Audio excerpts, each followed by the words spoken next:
అసలు యాక్చువల్గా ఒక ఏదో చిన్నారి వటుడింతై అన్న పద్యంలాగా ఇప్పుడు మీరేమో ఈ రోజులతో స్టార్ట్ చేసి బస్ స్టాప్ చేసి తర్వాత ప్రేమ కథా చిత్రం చేసి అలాగే కొంచెం మీడియం సైజు హీరోలతోని బలిబలే మగాడువై మహానుభావుడు ఇలాగ మంచి రోజులు వచ్చాయి ఇలా చేసుకుంటూ పక్కా కమర్షియల్ చేసి ఫట్మని కట్ చేస్తే all India level Hercules of Indian cinema Baahubali, భారతీయ సినిమా బాహుబలి, మిస్టర్ పర్ఫెక్ట్ ప్రభాస్తో సినిమా అనగానే అస్సలు భూగోళం బద్దలైంది ఇండస్ట్రీలో ఆ న్యూస్ వచ్చిన రోజున.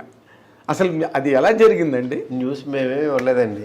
మీరు ఇవ్వలేదు, సోషల్ మీడియాలో ఎవరు న్యూస్లు ఇవ్వకుండానే అది జనరేట్ అయిపోతుంది. దాని గురించి ప్రత్యేకంగా పెట్టుకుందాం సార్. అంతేనా? 4 ముక్కలు చెప్పండి. ఇప్పుడు మీరు ఎందుకు వచ్చింది ఎలా వచ్చింది అని మాట్లాడిన కానీ but what is your experience? There is lot of expectation around. అదే సార్, అది ఆ సినిమా స్టార్టింగు ఎండింగు దాని గురించి చెప్పాలనంటే అదొక పెద్ద గ్రంథం. అదొక పెద్ద గ్రంథం. అదేంటంటే అది ఇంత సింపుల్ గా మాట్లాడే విషయం కాదు. నెక్స్ట్ దాని స్టార్ట్అప్ అలాగే ఉండాలి, దాని ఎండింగ్ అలాగే ఉండాలి. అది చెప్పే విధానం గ్రాండియర్ ఉండాలి. గ్రాండియర్ ఇన్ ద సెన్స్ అంటే మీరే అంటున్నారు ఇవన్నీ ఇన్ని చేశారు, దీని తర్వాత స్పెక్టాక్యులర్ గా మీరు ఆ రేంజ్ లో చేస్తున్నారు. అల్టిమేట్ ప్రాజెక్ట్ కదా అది. ఇట్లాగా సరదాగా ఇలా జరిగిందండి అని అలా అనలేం.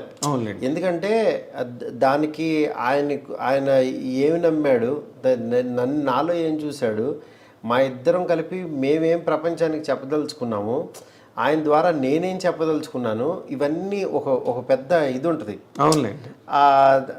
దాన్ని యాక్చువల్గా డెఫినెట్గా ఏదైతే ఎక్స్పెక్ట్ చేస్తారో దానికి 1% ఎక్కువ ఇస్తాను తప్పించి 1% కూడా తగ్గించినని మాత్రం ప్రామిస్ చేస్తాను నేను. Very nice. అది వెరీ నైస్.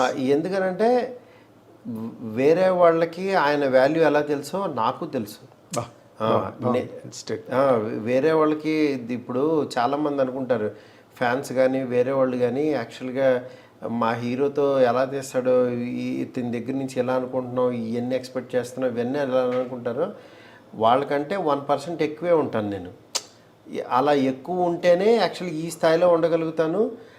ఇది మీ ఫ్యాన్స్ అవ్వచ్చు, వేరే వాళ్ళు అవ్వచ్చు, మళ్ళీ హీరోకి అది నచ్చజెప్పి ఆడియన్స్కి ఏం కావాలో అది ఆయన దగ్గర నుంచి డ్రా చేసి వీళ్ళకి ఎలా చూపించగలుగుతున్నాం, ఆ మీడియేషన్ నేను ప్రాపర్గా చేయగలుగుతున్నానా లేదా, ఆ పాత్రని నేను చేయగలుగుతున్నానా లేదా అనేది నా మనసాక్షికి తెలుసు.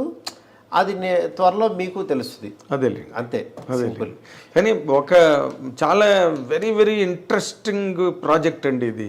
ఎందుకంటే ఓ పక్కనేమో అవతల మీకు కాదు నాకు కూడా ఇంట్రెస్టింగ్ కదా. మరి మీకు ఇంట్రెస్టింగ్ కదా సార్, మీకు అసలు ఇప్పుడు అది చాలా పెద్ద సావనీర్ అంటారే. అవును, ఇట్స్ బిగ్ సావనీర్ సార్. ఒకటే సార్, బిగ్ సావనీర్ అనుకుంటే అది బిగ్ సావనీర్ సార్.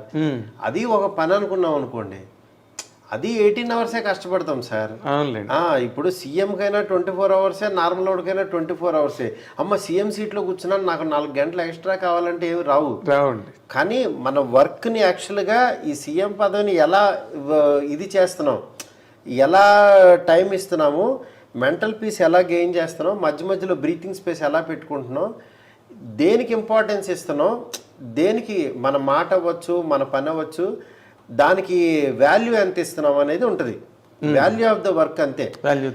ఇప్పుడు నేను ఆ ప్రాసెస్లో ఆ పొజిషన్లో కూర్చుని ఇప్పుడు దీనికి ఎంత టైం పెట్టాలి, ఇక్కడ ఎంత ఎఫర్ట్ పెట్టాలి, దీనికి ఎంత వాల్యూ ఇవ్వాలి అని చెప్పి అవి చూస్తున్నాను నేను. ఓకే, అంతే. Very nice. అంటే ఒకదానికి మాత్రం మేము ఐ డ్రీమ్ తరఫున మీకు థ్యాంక్స్ చెప్పాల్సిన, నేను నాగేంద్ర కుమార్ జర్నలిస్ట్గా కూడా నేను మీకు థ్యాంక్స్ చెప్పాలి. అదేంటంటే నార్మల్ మైండ్ సెట్స్ ఎట్లా ఉంటాయి